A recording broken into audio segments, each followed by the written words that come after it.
Harlem, 1946. The Italian Mafia puts a price on Bumpy Johnson's head, $25,000. Not in the newspapers. Through bartenders, bookies, and cab drivers.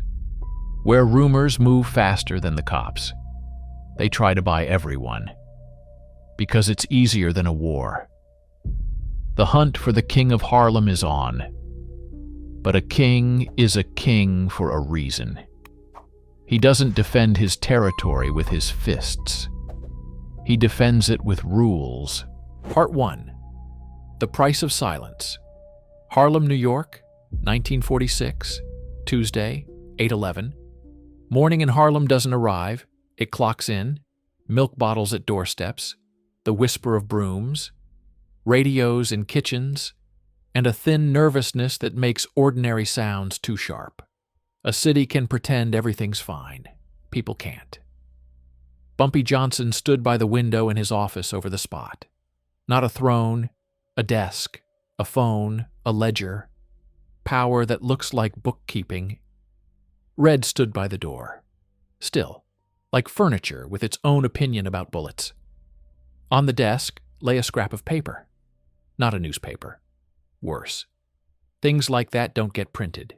They get passed hand to hand. Through bookies. Through bartenders. Through undertakers. Through cab drivers. Money moves faster than news.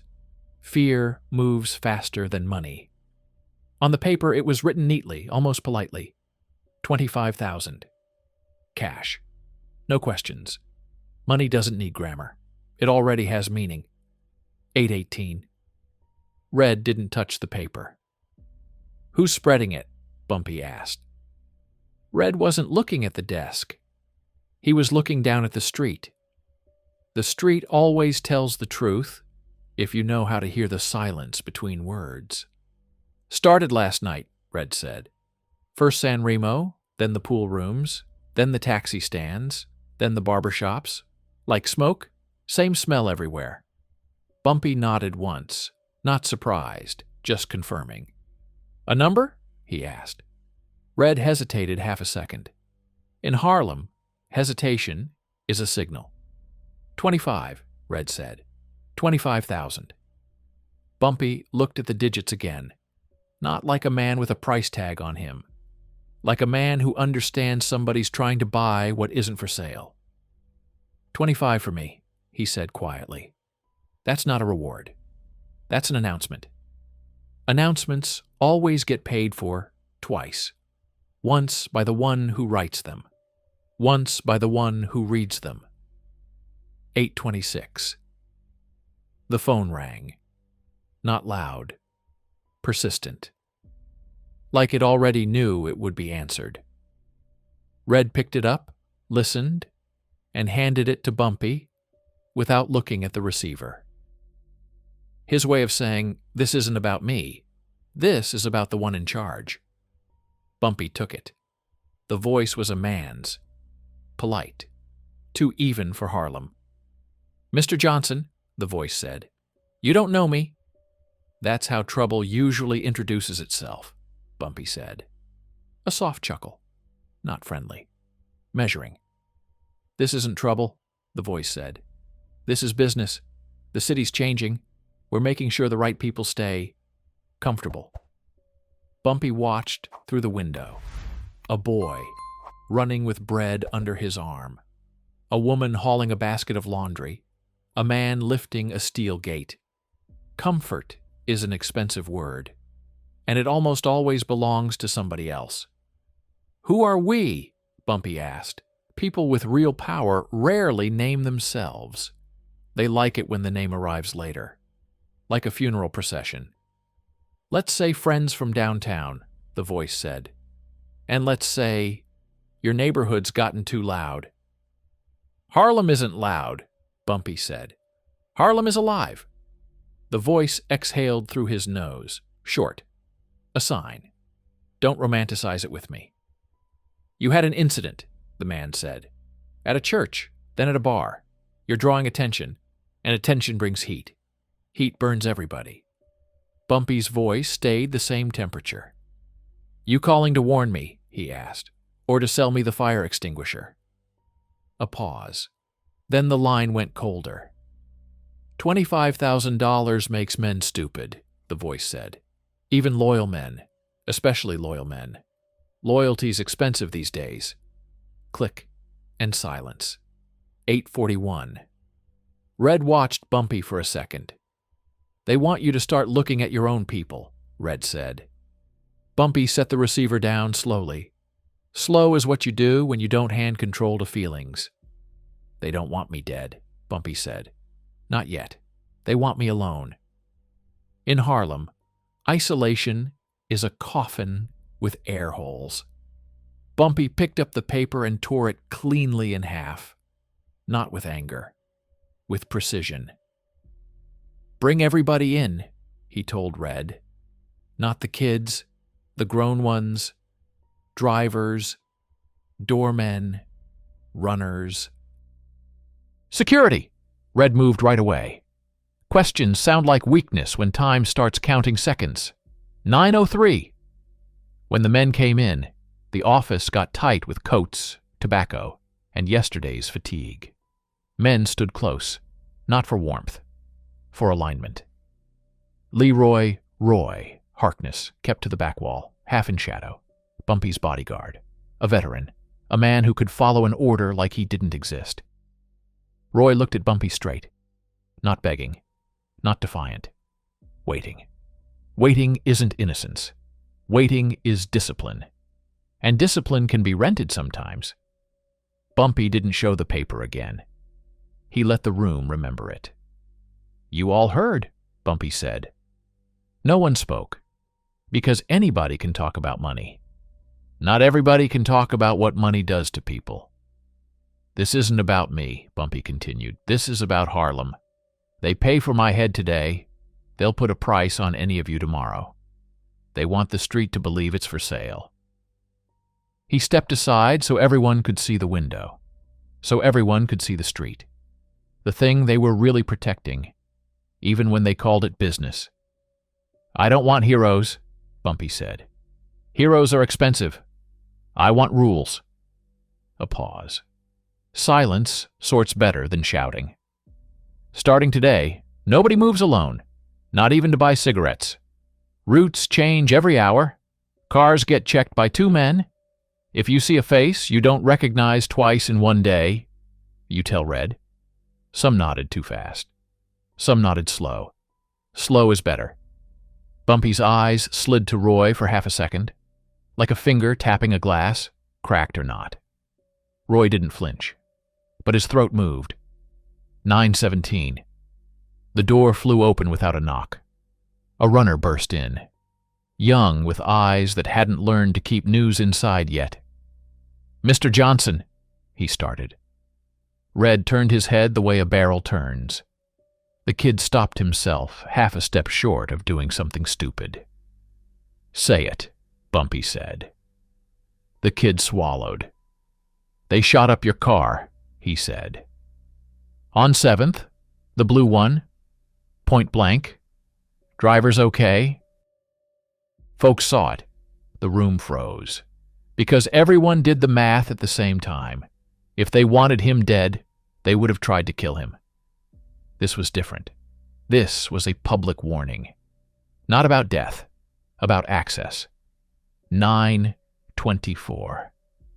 They went downstairs fast, but not running.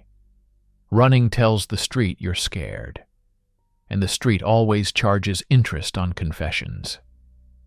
The blue car sat at the curb like a beaten dog. The door was peppered with holes, the metal like it had bite marks.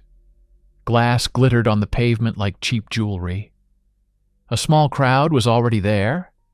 Harlem crowds form the way blood forms around a cut. Bumpy stepped close and studied the pattern. Not random, not panic.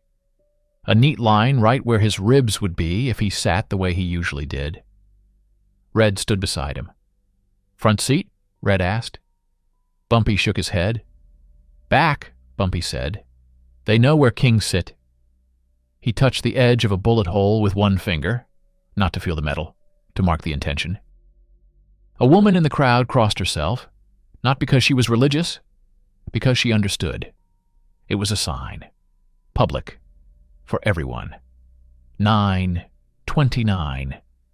A taxi rolled by slow. Too slow. Bumpy caught the driver's face. Didn't recognize him. The cab didn't stop. Just passed like it was taking measurements. Like a tailor. Only the suit here was a coffin. Red noticed, too. "Want me to—" Red began. Bumpy raised a hand. One gesture, and the sentence died. "Let him ride," Bumpy said. "Because if you chase a watcher, you admit you can be watched." Bumpy turned to his men, gathered in a tight ring. "This is how it starts," he said quietly, so only his circle could hear. "A price on my head isn't about a bullet. It's about fear. They want the neighborhood to do their work with its own hands." He looked at Roy again. Longer. Calm. Roy's face stayed straight. But straight faces don't prove straight hearts. "Everybody goes home tonight," Bumpy said. "But nobody goes home the same way."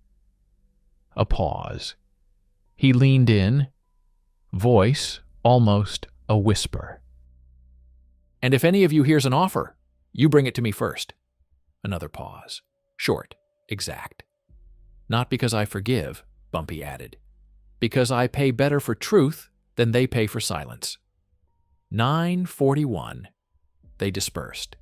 Shadows choosing alleys, coats closing over thoughts. Bumpy and Red stayed by the wounded car. "Downtown," Red said. "This is downtown." Bumpy watched the taxi disappear into the flow. "Yeah," he said. "And downtown doesn't put a price on you unless it already found a cashier." Red's jaw tightened. "Who?" he asked. Bumpy didn't answer. Not because there weren't suspects. Because a name said too early becomes a target. Sometimes the wrong one. He lifted his eyes to the windows around them. Curtains, faces, empty rectangles. The neighborhood pretending not to watch. "They want a war," Bumpy said. Red waited. Bumpy's eyes stayed calm. "We'll give 'em arithmetic," he said. 9:52. Upstairs, Bumpy sat at the desk and pulled a clean ledger toward him. Not a gun, not a plan on a napkin, a ledger. Because sometimes the most dangerous weapon is order, written in ink. Part 2. The Bot Shield. Harlem, New York, 1946. Wednesday, 21:06. Night in Harlem doesn't get dark, it gets dense, the music gets louder, the laughter gets wider, and the real conversations slide under the table, like a gun. Bumpy entered the jazz club through the side door, not like a king, like a man who knows the front entrance is for people who want to be remembered. Red walked a half-step behind. Not security, perimeter. Roy Harkness walked a little ahead. A bodyguard isn't a shield. He's a habit that can't afford mistakes. 21:10. Inside it smelled of whiskey, pomade, and other people's hopes. The stage glowed like a shop window. A saxophone held a note as if it were pulling out of people what they didn't say out loud. Club owners sat at the tables. They smiled the way you smile at taxes. Not because you're happy, because you don't get a choice. Bumpy sat down. Not in the center, near the aisle. An aisle always has two prices. One is for leaving, the other is for being hit. "How much?" one of the owners asked, not naming the thing. "As much as it takes so nobody mistakes order for weakness," Bumpy said. "Money is an argument. Order is a sentence." 21:14. Roy stood behind Bumpy, hands free, eyes working. But eyes aren't always truth. Sometimes they're a storefront. Roy thought about his sister, about medicine, about the hospital letter that smelled not like paper, like despair. Debts don't shout. They whisper. And a whisper is worse than a shout because it doesn't let you forget. 21:16. A stranger sat at the bar, in a suit that was too even for Harlem, too correct. He wasn't drinking. He held his glass the way you hold time, so it doesn't run off. And the main thing, he wasn't afraid, not pretending, not nervous. In Harlem, the absence of fear is either stupidity or a contract. Bumpy noticed right away. Not because he was paranoid, because order teaches you to tell locals from procedure men. 21:18. Red leaned in toward Roy. "Check the back," he said quietly. A normal line, regular work. But Roy heard something else in it. A chance. 2 minutes. Other people's money loves gaps like that. And right then the coat-check kid came up to Roy. "They're asking for you, back there by the kitchen," he said, staring at the floor. "Not Harlem. Harlem boys look you in the eye when they lie." This one didn't look at anything. Roy understood. This wasn't a request. It was a schedule. 21:19. Roy turned to Red. "I'll take a look. Maybe the back entrance is open," he said. Red looked at him. Didn't need long. Just long enough to see. The words sounded right, but they stood crooked. "I'm coming with you," Red said. Roy shook his head fast. "No, Mr. Johnson's here." The line sounded like care, but it was really a knife trying to hide in a sleeve. Red didn't argue. An argument is noise, he just remembered. 21:21. Bumpy kept talking to the owners. They talked percentages, shipments, how to keep clubs open and people calm. But under the music, another conversation was happening, not in words. The stranger at the bar stood up, calmly, the way you stand when the bill has already been paid. And another man rose from the shadow by the wall. Two like that don't happen by accident. Two is procedure. One moved down the aisle. The other circled the tables like he was looking for the restroom. People in the crowd didn't notice, because crowds notice emotion. Procedure has none. 21:22. The first man ended up beside Bumpy. Too close. He smiled. The light smile of a man who always gets there first. "Mr. Johnson," he said softly. "Sorry." The word sorry is sometimes the beginning of a shot. Bumpy didn't lift his head right away. To lift your head is to give him a stage. He looked down at hands, at wrist, at cuff. The cuff was clean. Too clean. Clean hands in a dirty city are a sign of work. Bumpy shifted his foot slightly. Not to run, to change the angle. Angle is life. 21:23. The second man was already behind one of the owners. And the owner didn't understand it, because he was thinking about money. Right then the sax hit a high note, and the note became a curtain. The first man drew a pistol from under his jacket. Not fast. Sure. And then Bumpy made one move, simple. He tipped a glass of water onto the table, water onto napkins, napkins down, and the hand with the pistol lost control for a fraction of a second like nature itself decided. Not today. A fraction of a second is sometimes a whole life. 21:24. Red was already moving, no yelling, no hero work. He struck the first man's wrist, short, on the bone. The pistol hit the floor and slid under the next table. Someone in the club screamed. Late. The second man fired. A bullet doesn't look for justice. A bullet looks for a trajectory. A table went over. People went down. The music kept playing for a couple seconds because musicians always think it's just noise. Bumpy moved left toward the service passage, not running. People run when they don't have a plan. The bullet grazed his shoulder. Didn't find bone. Left a line.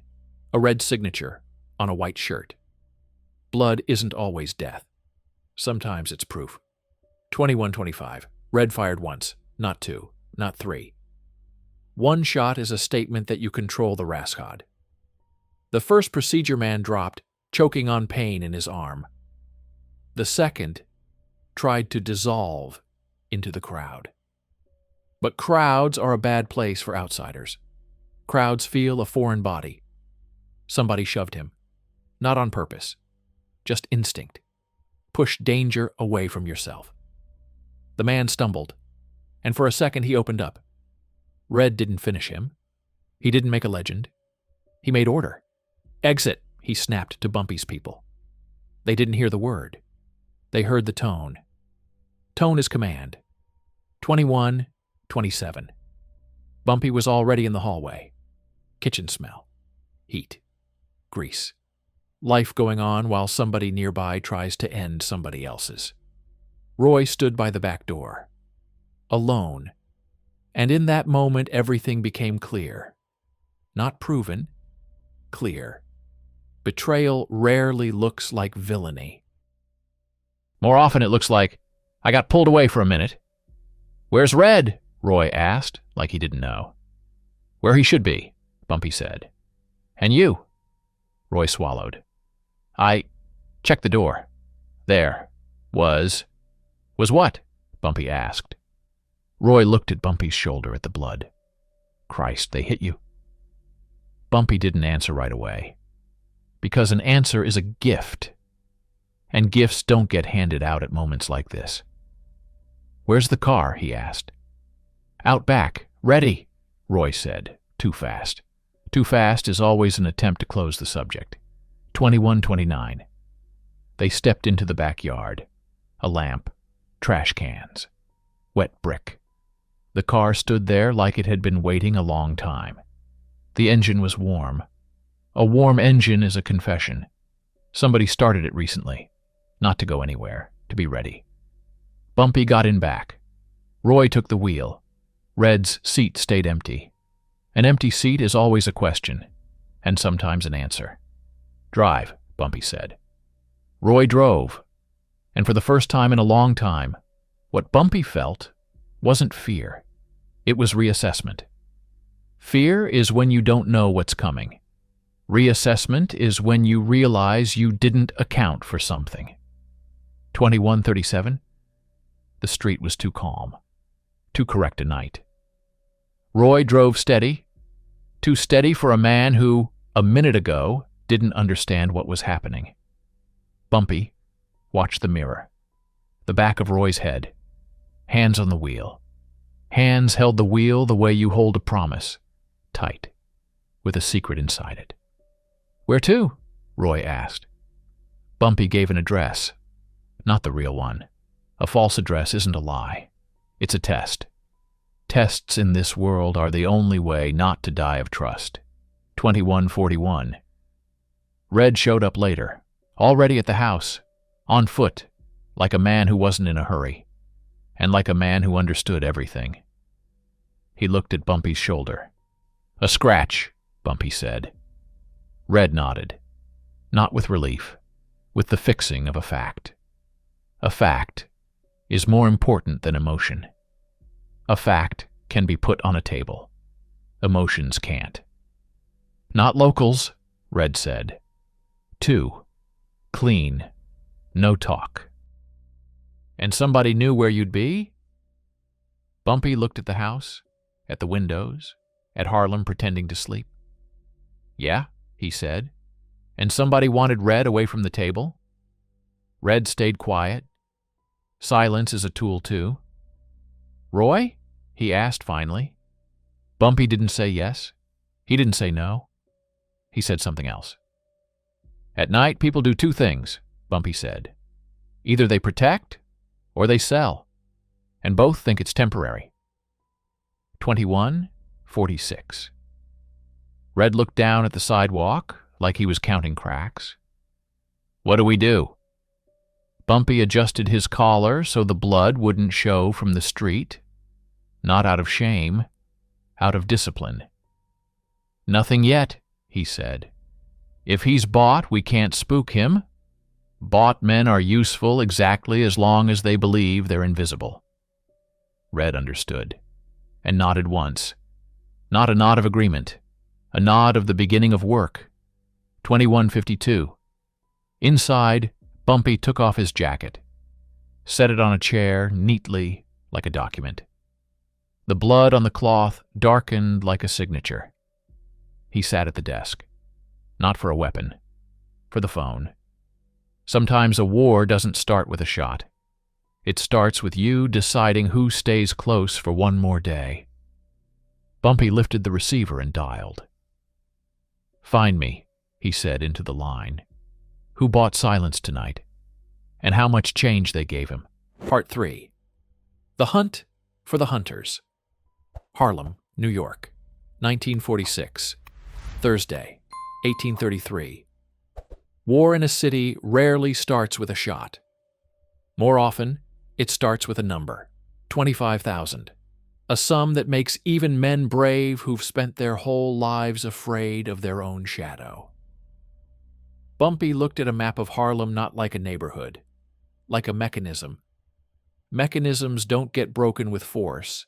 They get broken with the right washer in the wrong place. 1841. Red set an envelope on the desk, not fat, and that's why it was dangerous. "Found it," he said. "Found what exactly?" Bumpy asked.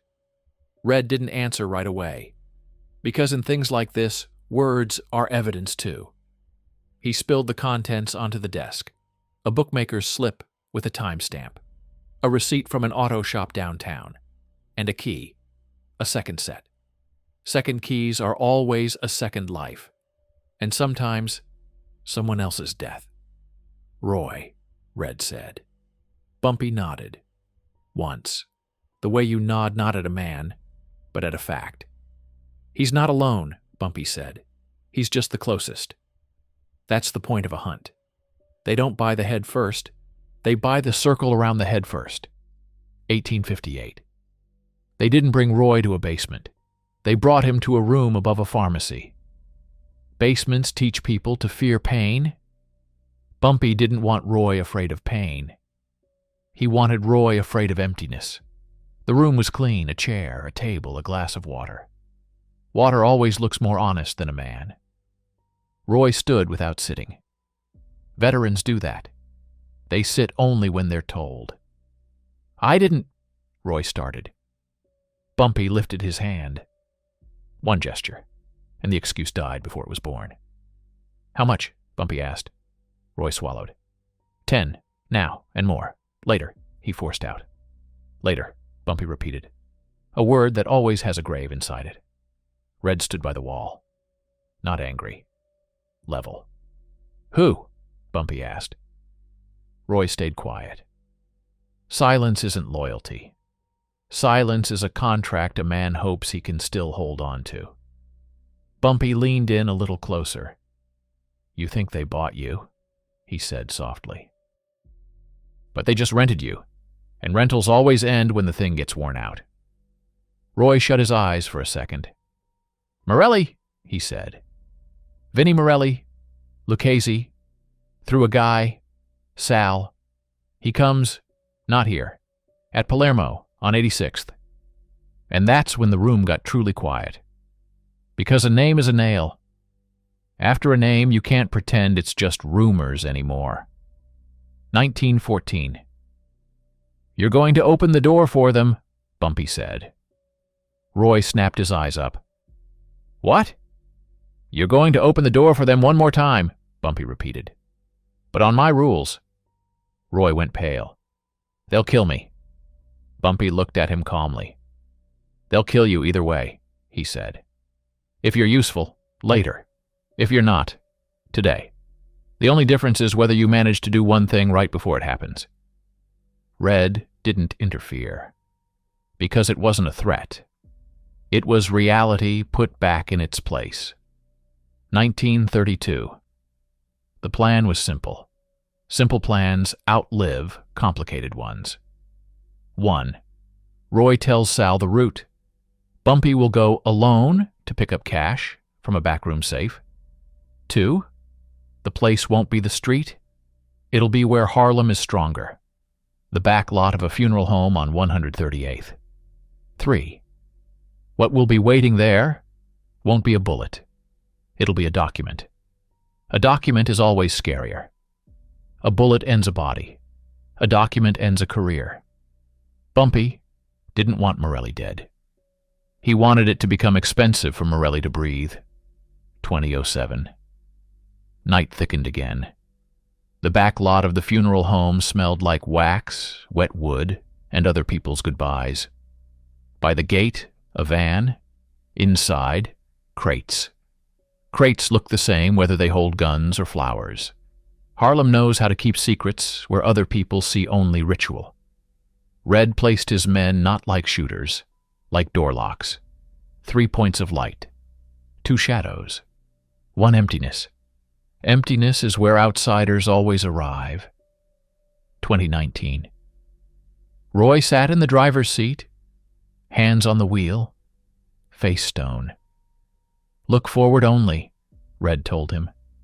You can look back later, if you're still here. Roy didn't answer. Answers don't change anything in moments like this. Bumpy sat in the back, as always.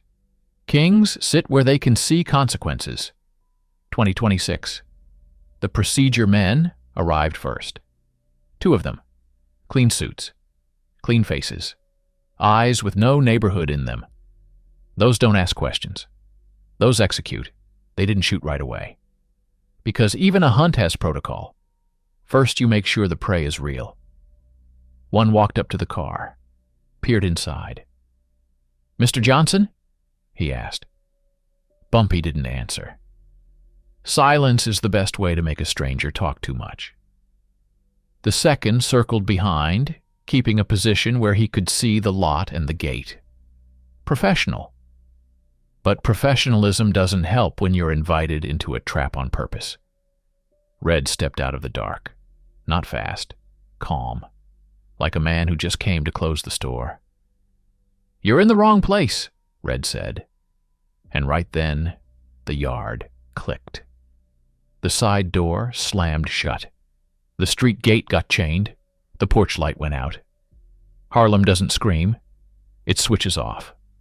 2028. The first man managed to raise his pistol. But raising isn't the same as making it in time. Red hit his hand. Short. The gun fell into the dirt. The second turned toward the gate, already understanding. The map was false. 2 shots cracked in the dark. Not at a man. Into the air, like a command.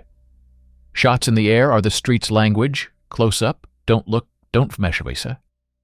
And the street obeyed. Windows didn't fly open. Curtains didn't twitch.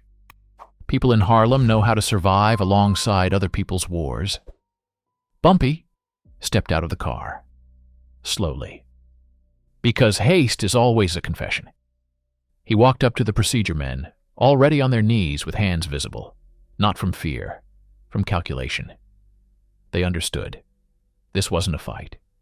This was control. 2034. A third man came out of the dark. Not a killer, a courier. A bag on a strap. Heavy. The weight of money is different from the weight of a gun. A gun pulls you down. Money pulls your soul. This is from Morelli, the courier said fast. I'm just delivering. I'm not... Bumpy raised his hand. One gesture, and the excuse died again. Red took the bag, unzipped it. Inside, bundles, and an envelope. The envelope was signed neatly. V. Morelli. Men who are sure of themselves leave a signature, because they believe nothing can touch them. 2039. Bumpy took the envelope, opened it. Short, dry. Business. A sum. A date. And the condition? For confirmation. Confirmation is a word you make with blood when you don't have paper. Bumpy looked at Roy. Roy stood off to the side like a man who no longer had the right to stand close. See? Bumpy said. Not loud, so only Roy could hear. They didn't buy you for betrayal. They bought you to build logistics. Roy lowered his head. Sometimes shame is just too late. 2044. They didn't beat the procedure men. Beatings turn men into legends. They put them on chairs in the funeral home's back room, gave them water, turned on a lamp. A lamp is a small sun. People lie badly under a sun. "Who's the Zakashik?" Red asked. "We don't," one started. Red didn't threaten. He just set the envelope with Morelli's signature on the table. "Here's the Zakashik," Red said. "The question is who else is in the chain, and who downtown is closing his eyes." They stayed quiet. Silence is currency too. But currency drops when the market changes. Bumpy sat across from them, not like an executioner, like an accountant. "I'm not going to make corpses out of you," he said, "and I'm not going to make heroes out of you. You'll leave me a list, and you'll walk out." One of them lifted his eyes. "And if we don't?" Bumpy looked at the lamp, then at the glass of water. "Then you'll walk out anyway," he said, "just without a name, and a man without a name isn't a man. He's Raskolnik." The word Raskolnik worked better than a gun. A minute later, names appeared on paper. Points, addresses, phone numbers. Harlem doesn't like blood on the floor. Harlem likes signatures. 2112. When it was written down, Bumpy stood up. "Put the money back in the bag," he told Red, "and send it back." Red understood at once. Sending the money back means you don't take the bet. It means your game doesn't work here. Sometimes victory doesn't look like a corpse. Sometimes it looks like a check returned to you. "And them?" Red asked, nodding at the procedure men. Bumpy looked at them calmly. "They'll go," he said. "Let them tell it. Harlem can't be bought, and a hunt can end in an audit." They understood the word audit, because the Mafia has bookkeeping too, and bookkeeping fears daylight more than bullets. 2126. Roy stood by the door, not daring to step in. "Mr. Johnson," he began. Bumpy turned to him. "You're alive," Bumpy said. "That isn't mercy. That's a sentence." Roy blinked. I'll fix it." "No," Bumpy said. The word no was flat, like a seal. "You fix mistakes when you're still counted as one of ours," Bumpy continued. "You're not my man now, and you're not theirs." Roy went even whiter. Bumpy stepped closer, but not too close. Too close is emotion, and he didn't work with emotion. "You wanted freedom for money," Bumpy said. "You'll get freedom. Freedom without trust." He turned away. That was worse than a punch, because a punch is contact. Exile is emptiness. 2140. Later, when the yard was just a yard again, Red came up to Bumpy. "Morelli will understand," he said. "And then what?" Bumpy looked at the street, at the windows, at the people who would wake up tomorrow and live because today somebody didn't let the neighborhood become a market. "Then he'll start counting," Bumpy said. "And when the Mafia starts counting, it stops shooting." Red nodded. Bumpy added quietly, "A hunt is when you run. Order's when you decide who even has the right to leave the house. In Harlem, you can buy a bullet. But you can't buy the rules if the rules already belong to someone." And that night, Harlem became again what it had been holding itself up as all along. Not a territory. A system.